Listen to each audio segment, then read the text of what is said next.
दोस्तों, क्या पृथ्वी पर महाविनाश शुरू हो चुका है?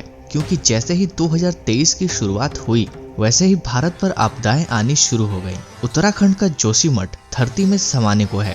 जोशीमठ के घर धीरे धीरे टूट रहे हैं, घरों में दरारें आ रही हैं, जमीन फट रही है, जगह जगह पहाड़ धंस रहे हैं। लगता है धरती अपने विनाश पर है। सब कुछ एकदम वैसा ही हो रहा है जैसा कि उड़ीसा के भविष्यवक्ता ने अपनी भविष्यवाणियों में लिखा है, जिनका नाम था अच्युतानंद दास। दोस्तों, ये दुनिया के सबसे बड़े भविष्यवक्ता हैं, क्योंकि इन्होंने आज तक जितने भी भविष्यवाणियां की है वो सब की सब सही साबित हुई हैं। दोस्तों, आज की इस वीडियो में हम जोशीमठ से मिल रहे विनाश के संकेत के बारे में आपको बताएंगे। लेकिन उससे पहले अगर आपने हमारे चैनल अपना अस्तित्व को सब्सक्राइब नहीं किया है तो इसको सब्सक्राइब करके बेल आइकन को अवश्य दबा लें, ताकि आगे भी आपको हमारे चैनल से ऐसे ही रोचक कहानियां मिलती रहें। दोस्तों, जोशीमठ उत्तराखंड के चमोली में स्थित एक पवित्र धार्मिक स्थल है। कहते हैं कि यहाँ स्थित भगवान नरसिंह का एक हाथ साल दर साल पतला होते जा रहा है और जिस दिन यह हाथ लुप्त हो जाएगा उस दिन बद्रीनाथ धाम और केदारनाथ धाम लुप्त होने प्रारंभ हो जाएगा।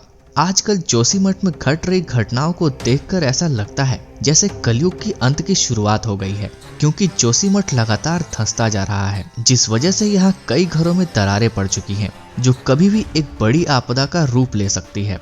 जोशीमठ, जिसका प्राचीन नाम कार्तिकेयपुरी था, उस समय जोशीमठ कत्यूरी राजाओं की राजधानी हुआ करती थी। आदि गुरु शंकराचार्य जब चारों धामों की स्थापना करने के लिए भारत भ्रमण कर रहे थे, उस समय उन्होंने जोशीमठ में एक सहतूत के वृक्ष के नीचे तप किया था और उन्हें यही ज्योतिष ज्ञान की प्राप्ति हुई थी। इसीलिए जोशीमठ को ज्योतिर्मठ और ज्योतिषी मठ के नाम से भी जाना जाता है। यहाँ शंकराचार्य ने नरसिंह भगवान की एक मूर्ति की स्थापना की थी, क्योंकि जोशीमठ को भगवान नरसिंह की तपस्थली माना जाता है। ऐसी मान्यता है कि पहले जोशीमठ समुद्र में स्थित था और जब यह पर्वत के रूप में खड़ा हुआ तब भगवान नरसिंह ने इसे अपनी तपस्थली बना ली। एक कथा के अनुसार रामायण काल के दौरान जब लक्ष्मण जी मूर्छित हुए थे तब हनुमान जी संजीवनी की खोज में यहीं आए थे और यहीं पर रावण के भेजे हुए दूत काल नेमी को हनुमान जी ने मारा था। कहते हैं कि जिस स्थान पर हनुमान जी ने काल नेमी का वध किया था वहां की जमीन आज भी लाल कीचड़ की तरह दिखती है।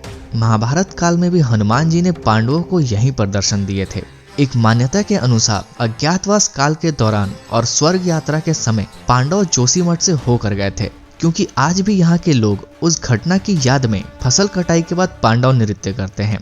दोस्तों, जोशीमठ में स्थित मंदिर, जहाँ भगवान नरसिंह की एक प्राचीन मूर्ति है और भगवान नरसिंह की इस मूर्ति को लेकर कई तरह की मान्यताएं हैं, क्योंकि नरसिंह भगवान की एक बाजू सामान्य है जबकि दूसरा बाजू काफी पतला है और साल दर साल और भी पतला होते जा रहा है। कहा जाता है कि जिस दिन भगवान नरसिंह का पतला होता हाथ टूट जाएगा उस दिन बद्रीनाथ धाम का मार्ग बंद हो जाएगा, नर और नारायण पर्वत एक हो जाएंगे।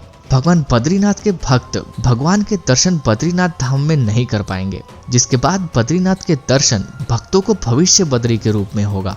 दोस्तों, अच्युतानंद दास ने अपनी किताब भविष्य मालिका में लिखा था कि 2023 जैसे ही आएगा वैसे ही ये शहर धरती में समाने लगेगा। ये भविष्यवाणी बिल्कुल सत्य होती प्रतीत हो रही है और लोग इस स्थान को छोड़कर जा रहे हैं। अच्युतानंद दास जी इतनी सटीक भविष्यवाणी करते थे कि इसे देखकर विदेशी लोग भी हैरान हो गए और इनकी कई भविष्यवाणियां विश्व भर में प्रसिद्ध हो चुकी हैं। उन्होंने 2023 में पूरी पृथ्वी की बदलने की बात कही है। 2023 में पृथ्वी में बदलाव होंगे, जिससे भूकंप ज्यादा आएंगे, लोग ज्यादा बीमार पड़ेंगे, मौसम रोज के रोज बदलता रहेगा, लोग परेशान हो जाएंगे, चारों तरफ हाहाकार मचेगा और लोग कुछ नहीं कर पाएंगे। उन्होंने इससे बचने के लिए एक ही उपाय बताया है और वो है भगवान जगन्नाथ की पूजा और अच्छे कर्म।